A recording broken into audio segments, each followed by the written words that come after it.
आलू और भिंडी। बिजली, मेरा तो आज गोभी खाने को मन कर रहा था।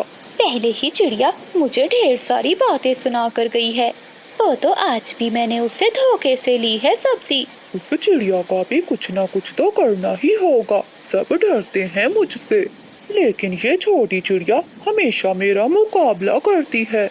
अगली सुबह जब मानो चिड़िया जंगल में सब्जी बेचने जाती है तो वो बिजली कपी के घर की ओर नहीं जाती। मानो चिड़िया जंगल के दूसरे हिस्से में सब्जी बेच रही थी। बिजली कपी तो अपने घर के बाहर बैठी चिड़िया का इंतजार कर रही थी। ये चिड़िया अभी तक क्यों नहीं आई? लगता है बहुत सियानी हो गई है, लेकिन मैं भी सब्जी उसी से ही लूंगी। फिर बिजली कपी अपनी टोकरी लेकर वहाँ से उड़ती है। मानो चिड़िया दूर से ही बिजली कपी को आता हुआ देखकर अपनी टोकरी उठाकर वहाँ से भागती है, मगर बिजली कपी भी चिड़िया के पीछे पीछे जाती है। चिड़िया रुको रुको। बिजली, मुझे जाने दो, मेरा काम का समय है। तो मैं कौन सा तुम्हारे साथ खेलने आई हूँ? बादल की तनख्वाह 1-2 दिनों में मिल जाएगी। तुम चिंता ना करो, मैं तुम्हें सारे पैसे ही दे दूंगी। जो भी हो बिजली, लेकिन आज तुम्हें उधार सब्जी नहीं मिलेगी। तुम चली जाओ यहाँ से। अच्छा, तो फिर मेरे मोहल्ले की ओर भूल कर भी मत आना, वरना बहुत पिटोगी। तुम चिंता ना करो, मैं जाऊंगी भी नहीं तुम जैसे भूखी के मोहल्ले में। ऐसा कहते हुए मानो चिड़िया चली जाती है। बिजली, इस छोटी चिड़िया ने तेरी इतनी बेइज्जती की, अब तो बदला लेना ही पड़ेगा। बादल, बादल जी, उस छोटी चिड़िया ने सबके सामने मुझे तुम्हारी प्यारी पत्नी को बुरा भला कहा, और वो मोटी चोंच वाला तो मेरी तरफ देख देख कर हंस रहा था। बिजली, तुम चिंता ना करो, ना रहेगी चिड़िया की सब्जी और ना बेचेगी वो जंगल में सब्जी। मैं आज रात ही चिड़िया का सारा सब्जियों का खेत बर्बाद कर दूंगा। मेरा सुंदर पति बहुत प्यार करता है मुझसे। मानो चिड़िया सारा दिन जंगल में सब्जी बेचने के बाद अपने घर चली जाती है। रात हो जाती है। बादल कप्पा अपने घर से निकलता है। वो सीधा मानो चिड़िया के खेत में जाता है और वो चिड़िया के खेत से सब्जियां तोड़ तोड़ कर फेंकने लगता है। अभी बादल कप्पे ने कुछ सब्जियां तोड़ी ही थी कि झाड़ियों से सांप निकल आता है। वो आहिस्ता आहिस्ता से आगे बढ़ता है और चुपके से बादल कप्पे को डस लेता है। बचाओ, सांप, सांप, मुझे सांप ने डस लिया है।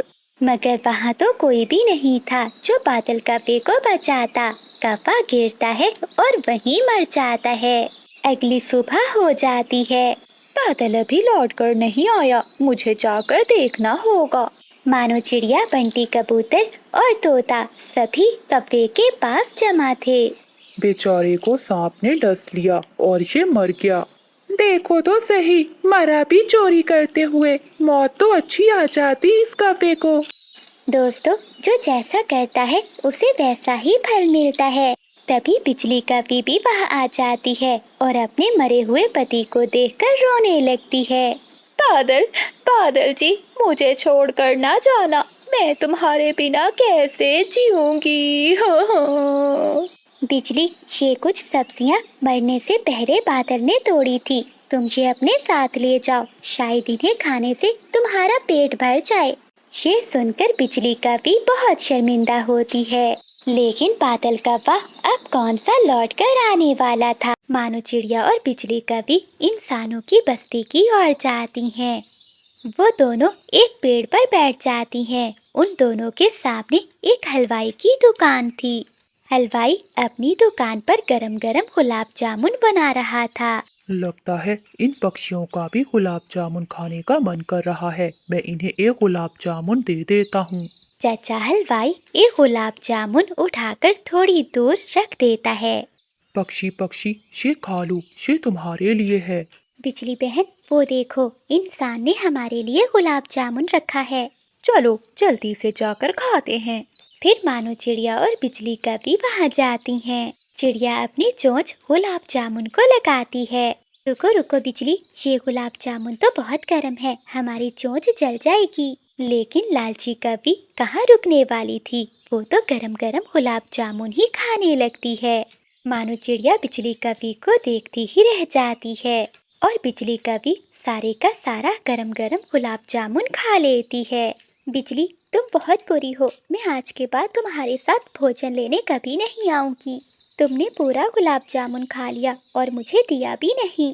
हा हा हा हा, मैंने कौन सा रोका था तुम्हें, तुम भी खा लेती। फिर मानो चिड़िया वहाँ से चली जाती है। वो जंगल से दाना ढूंढकर अपने घोंसले में चली जाती है। आधी रात को बिजली कवि की चोंच में दर्द होने लगता है। वो तो चोंच खोलकर बैठी हुई थी। मर गई, हाय मैं मर गई, अब कहाँ जाऊं। बिजली कवि रो रही थी और रोते हुए मानो चिड़िया के दरवाजे पर जाती है। वो दरवाजे पर दस्तक देती है।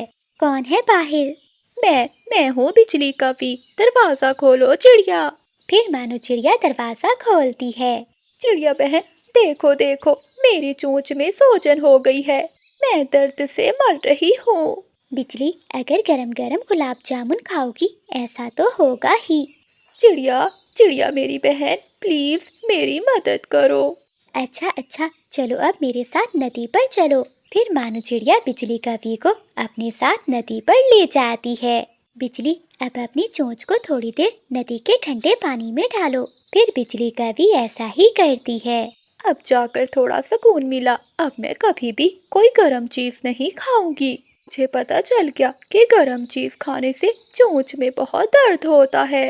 अगली सुबह मानो चिड़िया और बिजली कवि फिर से इंसानों की बस्ती की ओर चली जाती हैं। किसान की पत्नी आंगन में बैठी आलू के पराठे बना रही थी। पक्षियों, ये लो, ये पराठा खा लो।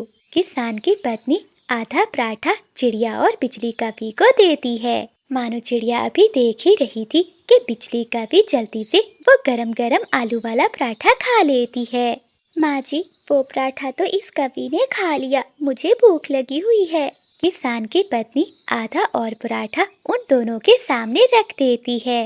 बिजली कवि वो आधा पराठे का टुकड़ा उठाकर वहाँ से उड़ जाती है। मानो चिड़िया शर्म के मारे और पराठा नहीं मांगती और वो बिजली कवि के पीछे पीछे जाती है। बिजली कवि छत पर बैठी पराठा खा रही थी। बिजली, मुझे भी दो पराठा।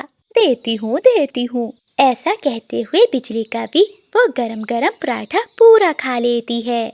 बिजली की आंखों में पानी आ जाता है क्योंकि पराठा बहुत गर्म था। इस बार बिजली कवि का मुंह ज्यादा जल जाता है, लेकिन वो मानो चिड़िया को नहीं बताती।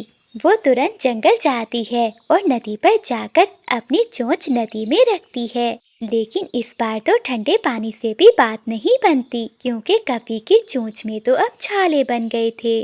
वो नदी के किनारे बैठकर रोने लगती है। हाय हाय मैं मर गई, मेरी चोंच में बहुत ज्यादा दर्द हो रहा है। तभी मानो चिड़िया भी वहाँ आ जाती है। और खाओ गरम गरम पराठा, मैंने तुम्हें मना भी किया था। कल का गरम गरम गुलाब जामुन और आज का गरम गरम पराठा, ये खाने से तुम्हारे मुंह में घाव हो गया है। अब तो उल्लू वैद्य से टीका ही लगवाना होगा। नहीं चिड़िया, मुझे टीके से बहुत डर लगता है। तो फिर ठीक है बिजली, जब तक तुम्हारी चोंच ठीक नहीं हो जाती तुम्हें भूखा ही रहना पड़ेगा। फिर कवि चिड़िया के साथ उल्लू वैद्य के पास जाती है। उल्लू वैद्य बिजली कवि को टीका लगाता है। हुई माँ, मर गई। अरे कभी आप कभी दोबारा कोई गरम चीज न खाना।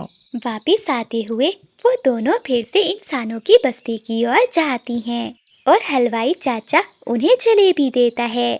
चिड़िया वो जलेबी खाती है। बिजली, ये जलेबी तो बहुत स्वादिष्ट है, लो तुम भी खा लो। नहीं नहीं चिड़िया, ये गर्म होगी, मैं नहीं खाऊंगी। नहीं बिजली, ये ठंडी जलेबी है, तुम इसे खा लो। बिजली कवि अपनी चोंच खोलती है, लेकिन उसकी चोंच में दर्द शुरू हो जाता है। बस वो जलेबी को देखती ही रह जाती है और चिड़िया मजे मजे से वो सारी जलेबी खा जाती है। बिजली बहन, इसीलिए तो कहते हैं कि ज्यादा के लालच में थोड़े से भी चाहते हैं। अब दोबारा कभी गरम गरम चीज मत खाना। बिजली रोते हुए अपना सर हिलाती है और वो दोनों सहेलियां वापस अपने जंगल लौट जाती हैं। बिजली कवि तेज बारिश में कबूतर के आमों के बाग में जाती है। कबूतर भैया, मुझे इन आमों के पेड़ से एक मीठा आम तोड़ दो। क्यों? ये मेरे पेड़ हैं, मैंने इन्हें मेहनत से बड़ा किया है, मैं तुम्हें क्यों आम दूं? कबूतर, अगर एक आम दे दोगे तो क्या हो जाएगा? ऐसी तेज बारिश में कहीं से भोजन भी नहीं मिल रहा। निकलो यहाँ से, खुद तुम पति पत्नी कोई काम करते नहीं हो और बस मुफ्त का खाना ही आता है।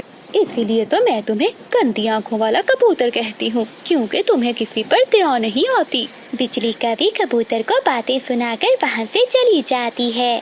दूसरी ओर बादल कौवा तोते के खेत में जाता है।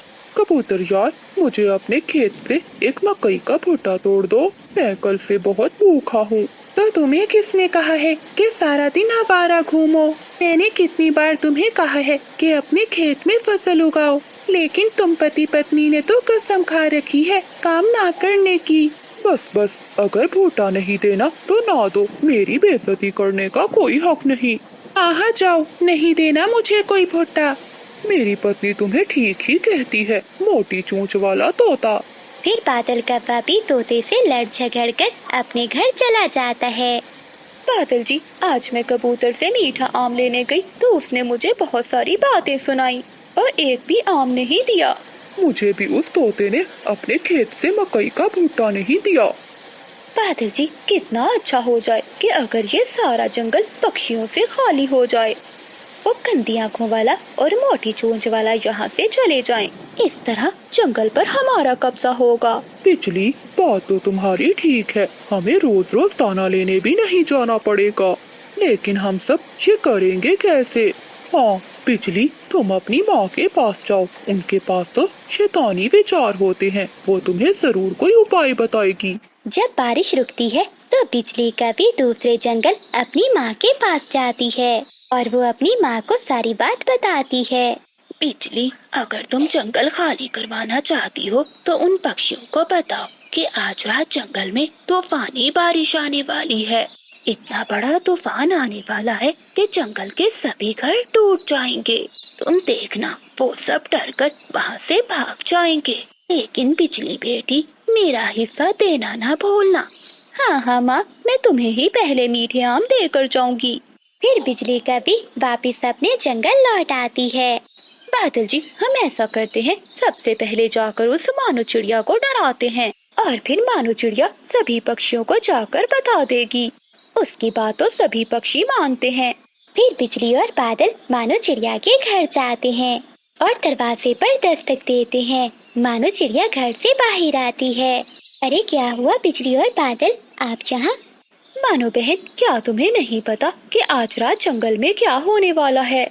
नहीं बिजली बहन, क्या होने वाला है? रात को जंगल में बहुत बड़ा तूफान आने वाला है, मैं और बिजली अपना सामान बांधकर यहाँ से जाने वाले हैं। लेकिन आप दोनों को ये किसने बताया? हमें मौसम का संदेश देने वाला पक्षी बता कर गया है। तुम भी अपना सामान बांध लो और बाकी पक्षियों को भी बता दो। हाँ चिड़िया बहन, जितनी जल्दी हो सके सब यहाँ से चले जाते हैं, वरना सभी मारे जाएंगे। ये सुनते ही मानो चिड़िया जल्दी से कबूतर के पास जाती है। कबूतर भैया, जल्दी से अपना सामान बांध ले, रात को जंगल में तूफान आने वाला है। चिड़िया बहन, अभी अभी तो मेरे खेत में मकई के भुट्टे लगे हैं, मैं अपनी फसल को छोड़कर कैसे जा सकता हूँ? कबूतर भैया, जान ज्यादा कीमती है, जब तूफान खत्म होगा तो हम वापस लौट आएंगे। फिर मानो चिड़िया तोते के घर जाती है और वो तोते को सारी बात बताती है। चिड़िया बहन, मेरा घर बहुत मजबूत है, कुछ भी नहीं होगा। तोते भैया, क्या पता कि तूफान कितना तेज होगा, अभी इस समय अपनी जान बचाना ज्यादा जरूरी है। फिर मानो चिड़िया अपने घर चली जाती है। सभी पक्षी अपना अपना सामान बांधने लगते हैं। शाम होने से पहले पहले वो सभी जंगल खाली कर देते हैं। बिजली और बादल भी बाकी पक्षियों के साथ वो जंगल छोड़ने का नाटक करते हैं। जैसे ही बाकी पक्षी दूसरे जंगल की ओर चले जाते हैं तो बिजली और बादल तुरंत अपने जंगल की तरफ लौट आते हैं। बादल जी, मुझे नहीं पता था कि इन पक्षियों को बेवकूफ बनाना कितना आसान है। आधा काम तो उस चिड़िया ने ही कर दिया, सभी पक्षियों को जंगल से निकाल दिया। हाँ बिजली, अब तो सारा जंगल हमारा है। वो पति पत्नी अपने घर से निकलते हैं और कबूतर के बाग में जाकर मीठे मीठे आम खाने लगते हैं। इतने मीठे आम तो मैंने अपनी जिंदगी में कभी नहीं खाए। वो गंदी आंखों वाला सारे आम खुद खाना चाहता था। कितना मजा आएगा बादल जी, जब वो जंगल लौटेगा तो उसके पेड़ पर एक भी आम नहीं होगा। बिजली, उस तोते ने भी मेरी बहुत बेइज्जती की थी। चलो उसके खेत से भी भुट्टे खाते हैं। फिर वो दोनों तोते के खेत में जाते हैं और जी भर कर भुट्टे खाते हैं। शाम को वो अपने घर में आकर सो जाते हैं। रात होते ही जंगल में बहुत तेज तूफान आ जाता है। जंगल में बहुत तेज हवाएं चल रही थी और साथ में बहुत तेज बरसात